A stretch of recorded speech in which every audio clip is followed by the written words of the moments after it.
dikasihi dalam nama Yesus Kristus, puji dan syukur kita masih bertemu di renungan harian ini. Mari kita selalu semangat, mari kita selalu bersukacita karena kita masih bisa menjalani hidup ini.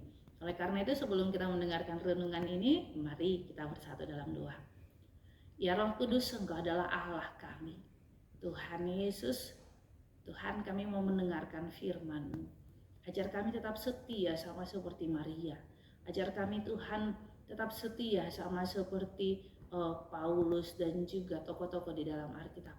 Sehingga kami selalu rindu dan rindu akan firman-Mu. Inilah doa kami dalam nama Yesus Kristus, kami berdoa padamu. Amin. Firman Tuhan buat kita hari ini tertulis dalam 2 Korintus 13 ayat 11. Saya akan bacakan buat kita. Akhirnya saudara-saudaraku, bersukacitalah, usahakanlah dirimu supaya sempurna. Terimalah segala nasihatku, sehati sepikirlah kamu, dan hiduplah dalam damai sejahtera, maka Allah sumber kasih dan damai sejahtera akan menyertai kamu. Demikianlah firman Tuhan. Kita yang dikasihi dalam nama Yesus Kristus, zaman saya itu sebelum ada WA, dulunya kita pakai surat untuk mengirimkan berita kepada teman atau saudara kita ketika di luar kota. Nah, surat Paulus di ayat 11 ini adalah surat penutup kepada jemaat-jemaat yang ada di kota Korintus. Tentu saat ini Paulus katakan akhirnya di mana dia akan menutup surat ini dengan kata-kata saudara-saudara bersukacitalah. Nah, setiap orang ingin bersukacita. Sukacita itu adalah ketika kita senyum. Sukacita itu ketika kita di pagi hari masih Tuhan bangunkan. Sukacita itu kita masih bisa jalani hari-hari hidup kita.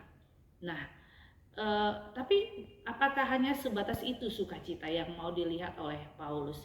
Kita belajar dari hidup Paulus melalui nats ini. Nah, surat 1-2 Korintus itu ahli-ahli teologi yang menyebutkan itu surat-surat air mata. Karena memang di kota Korintus ternyata Paulus menghadapi banyak sekali tantangan. Ada yang menggugat kerasulan dia dengan melihat dia yang dahulu yang mengejar-ngejar orang Kristen. Nah, ketika kita melihat, mengingat-ingat yang dahulu, dan sekarang Paulus sudah semangat memberitakan firman Tuhan. Disitulah kita mau melihat bahwa apakah manusia itu tidak bisa berubah, apakah manusia itu tidak bisa untuk mengalami pembaharuan, untuk lebih semangat di dalam hidupnya. Kenapa harus kita mengingat-ingat kesalahan yang dulu, sama seperti orang-orang yang ada di antara Korintus yang ingin membuat Paulus lemah, ingin membuat Paulus berhenti dalam pelayanannya. Ternyata Paulus itu ketika dia mengalami hal itu dia tidak menjadi lemah, maka tetapi lebih semangat lagi. Yang kedua, adanya pembagian golongan-golongan.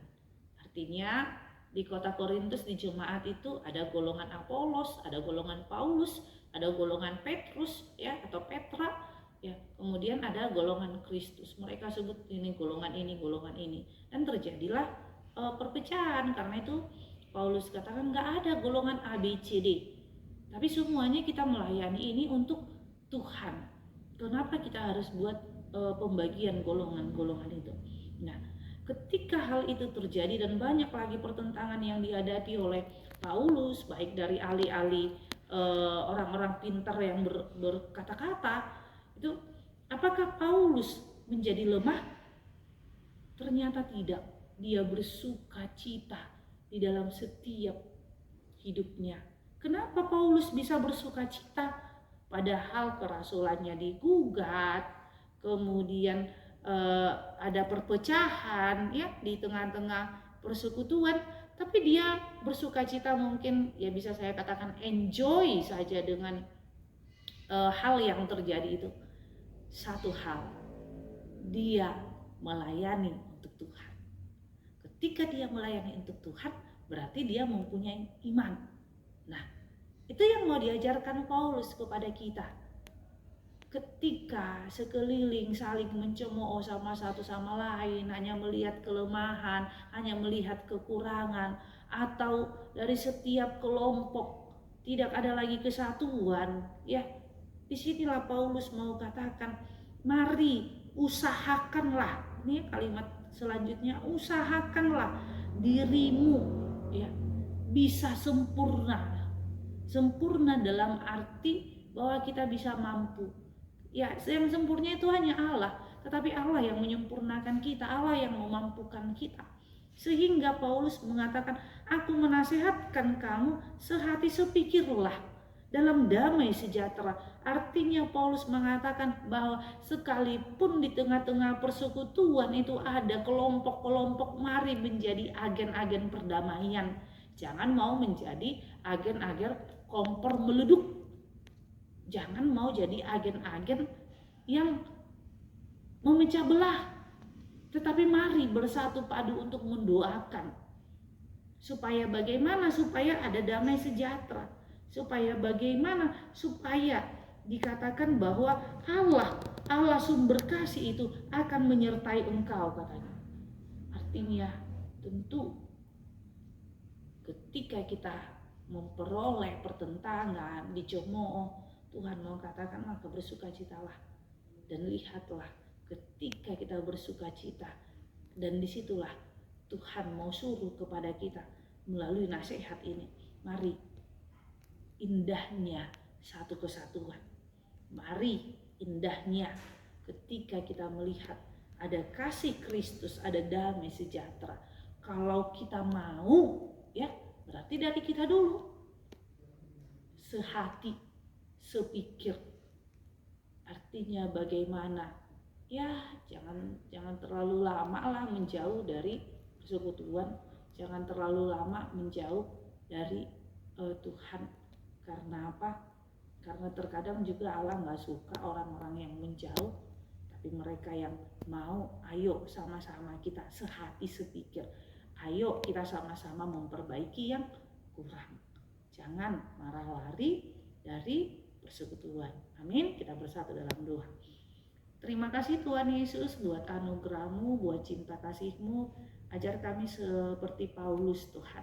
Kami mampu bersuka cita sekalipun kami menghadapi tantangan, sekalipun Tuhan kami menghadapi cemoohan, sekalipun ada pengelompokan, tapi kami mau saling mendoakan satu sama lain. Kami selalu mau bergandengan tangan supaya terjadi di dalam setiap persekutuan gereja, dalam persekutuan kekeluargaan sehati sepikir, karena kami tahu bahwa Allah yang akan menyertai kami. Tuhan Yesus, ampuni akan segala dosa kami. Inilah doa kami, dalam nama Yesus Kristus kami berdoa padamu. Amin. Anugerah Tuhan kita Yesus Kristus dan kasih Allah dan persekutuan Roh Kudus itulah yang menyertai kita. Amin. Terima kasih Amanginang sudah mendengarkan renungan ini. Selamat beraktivitas. Ketika sore hari mendengar renungan ini, selamat beristirahat. Semoga dengan mendengar renungan ini, ketika sore hari, malam hari, istirahatnya semakin menyenangkan. Amin. Tuhan Yesus memberkati. Shalom.